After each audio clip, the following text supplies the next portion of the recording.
There is nowhere in the Bible where you will find a story of man's sufficiency. The entirety of the biblical narrative is about Christ's sufficiency, God's sufficiency, in our utter dependency, our utter need for him. One point that you bring out so powerfully in the book that just stayed with me was that when you're telling this story, and even you focused in on a story of someone else who had this real successful Instagram, you're hitting rock bottom, but to everybody observing you and looking at you, you're working out, you're on your own, you're killing it, you're doing this great job. So to everybody else, it looks like you are enough. But inside, this sin, this stuff you're going through is killing you. And you make a real bold statement in your book here, and I want to read this and then get you to comment a little bit more and expand on this a little bit. But you say the first step of getting out of whatever unhealthy cycle you're currently in is realizing just how not enough you are. This is such a powerful statement because so many people, I know so many people watching this and listening to this are feeling caught in some kind of an unhealthy or toxic cycle. Maybe it's a sin cycle, maybe it's a bad habit, who knows what it is. But you're saying the way out, the first step, is to realize how not enough you are. And you say that means letting go of the responsibility to be your own source of fulfillment, a responsibility that was never yours in the first place. Now, I got to tell you, Allie, I spend a lot of time reading books like Fierce, Free, and Full of Fire by Jen Hatmaker, Untamed by Glennon Doyle, The Girl Wash Your Face, Rachel Hollis, and because I critique these books and I review these books. And what you've just said is literally the opposite of the advice that these women are giving in these books. Rachel Hollis says, your goal is to be the hero of your own story. Put yourself first. Jen Hatmaker will walk you through all kinds of different sociological things you can do, personality tests, all kinds of stuff you can do to be enough for yourself. That's the message that these women are giving. And you are giving, thankfully, and I thank God for you, you are giving the exact opposite, almost shockingly opposite answer. You're saying, no, the opposite is true. You have to realize how not enough you are. But then you say, but that's the start of the good news. Expand on that a little bit. Yes. And so everyone that you just listed, in addition to, I would say, people like Brene Brown and other kind of influencers, they all have very similar self-empowerment messages. And people ask me all the time, how did this become so popular? Because it feels good. We are instinctively, I think, compelled to be our own gods and to self-worship. See, they have a different mentality than Christianity does about the natural state of human beings, whereas they kind of argue, either implicitly or explicitly, that deep down we are really good, that deep down there is this hidden goddess inside of us, and it's just societal norms and bad church experiences and other people's opinions that are holding our real awesome goddess self back.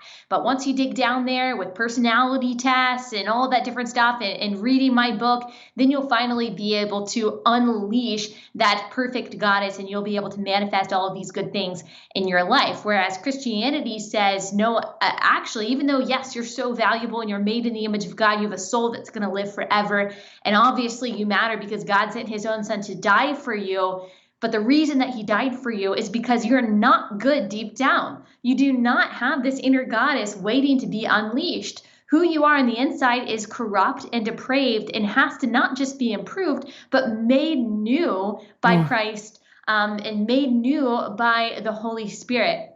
And so they are two very disparate views of the nature of human beings that we're seeing from the Jen Hatmaker, Rachel Hollis crowd, and that we see in Christianity. And I think that is what's causing a lot of the confusion in people that are looking at those two conflicting messages. And I think that is also part of why they are so appealing, because in our self-righteousness, which is natural, and in our arrogance, in our pride, We don't want to believe that deep down we are bad. We don't want to believe that we need saving.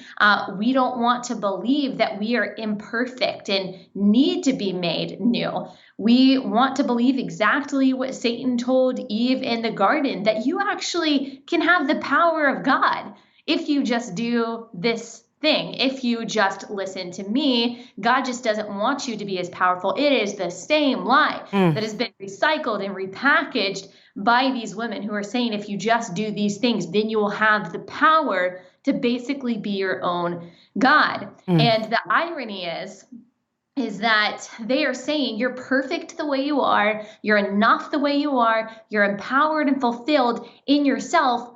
But oh, by the way, you need to read my book to really get there. Oh, you need to take this personality test to really get there. You need to, do my entrepreneurial workbook to really get there. Well, if you were enough, if inside you had all the tools that you needed to be happy and to be fulfilled, you wouldn't need to read their books. You wouldn't need to follow their programs. You wouldn't need to repeat their mantras or take their personality test. You would have it all inside of you already. But they're actually saying, while they're simultaneously selling books by telling you you're all you need, they're saying you need me. You also need me. You also need my wisdom. That's how they make their money. And so it's a paradox, and it's a lie, really. It's a lie. And the truth is much more freeing. And this is what your question was about. The truth is that we get to recognize that we're actually not enough, that God made us not enough. He made us not just with the capacity to sin, but he made us, let me rephrase that. He made us in need of redemption, and he made us in need of salvation, but not just that, also sanctification and also strength. There is nowhere in the Bible where you will find a story of man's sufficiency. The entirety of the biblical narrative is about Christ's sufficiency, God's sufficiency, in our utter dependency, our utter need for him, our utter insufficiency and inadequacy, and our inability to save ourselves. And that is a much more, it might sound self-deprecating, but it's much more free to realize I don't have to rely on my sufficiency or the 10 motivating mantras that I repeat in the morning or reading some book to finally make me feel fulfilled. Or if your life was a journey to find your inner goddess, how exhausting would that be? When really you get to turn your eyes to Jesus, who is our sufficiency, who says that my yoke is easy and my burden is light. Well, the burden of the God of self is very heavy and its yoke is very difficult. And so the good news is that we don't have to depend on our enoughness, but Christ's enoughness, which doesn't change based on our opinions of ourselves or our circumstances. Man, if I had a microphone in my hand, I would just drop it right there because that was amazing.